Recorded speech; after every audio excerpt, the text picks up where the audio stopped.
from the Evening Star from the year 1942. Win, lose, or draw.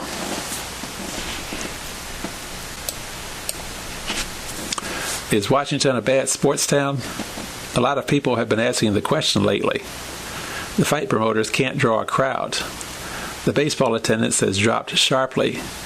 Even the bravest of the golf promoters won't try to book a big attraction for fear that only the caddies will follow the stars. Not even benefit events, Navy Relief Fund, Army Emergency Relief, etc., have been attracting the cash customers. But Washington isn't a bad sports town. What has happened is that the government guys and gals haven't the money they used to have to spend on sports, and when they feel in an athletic mood, now they want to participate, not watch. This isn't opinion. This has been established. It has been true for many years, but not very many people around town seem to realize that Washington's biggest sport is bowling, duckpin bowling. At the rate Uncle Sam's nieces and nephews are rolling now, the bowling alleys are collecting $1,050,000 a year. This is for games only and does not include the soft drinks, food, shoes, etc. Many years ago, some of the smarter local bowling operators, Morris K. Fritz was one, thought he discovered a way of washing off the beer hall and billiard parlor stigma attached to the duckpin game. The idea was to interest women in bowling, to clean up the alleys, melt the spittoons into genteel ashtrays, and heave out the bookies and gamblers. It worked. As many men bowl here as women, but, chum, the gals have made bowling the biggest sport in Washington. One of the best in the business, John William Wood of Lucky Strike and High Score, was talking about the evolution of the game today. Bill Wood saw the sport divorced from the pool room, watched red leatherette chairs with chrome arms and legs, replaced the cigarette-marked oak benches, and introduced himself such added luxuries as murals, magic eye foul line judges, nightclubish powder rooms, and bric-a-brac of the sort. Bill thinks he can explain why, just in the last few years, and especially in the last few months, duckpin bowling has broken all records.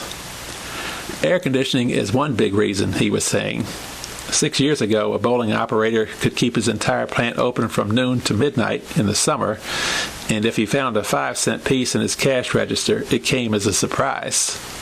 Now, in any summer month, every bowling plant in Washington and nearby Maryland and Virginia has at least one league every night. The war, and it's hard to get away from, isn't it, has helped bowling while it has throttled many other sports, notably football in the smaller colleges, racing, tennis, golf, etc. Not that bowling needed nor wants any help from any war. It's just one of those things, and again, Wood thinks he can explain it. The necessity of saving gas and tires, he said, hit golf, tennis, boating, horse racing, and, to some extent, baseball.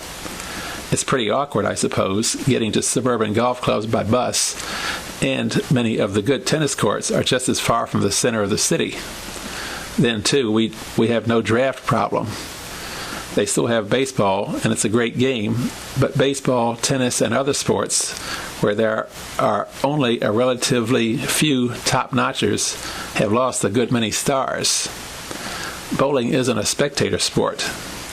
It's almost strictly competitive, and men and women of all ages can play it and enjoy it. Finally, there are 2 more points in favor of bowling.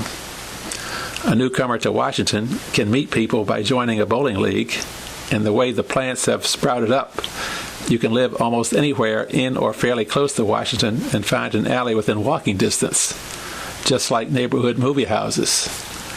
That seems to total as a pretty solid argument, which can be boiled down perhaps to a few words.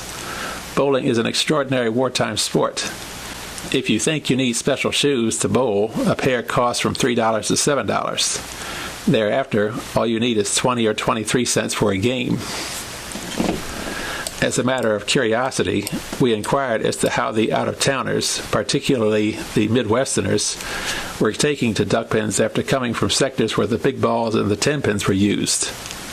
Mr. Wood revealed that duckpin missionaries are doing a swell job of converting these people, but that some of the dyed-in-wool folks won't switch.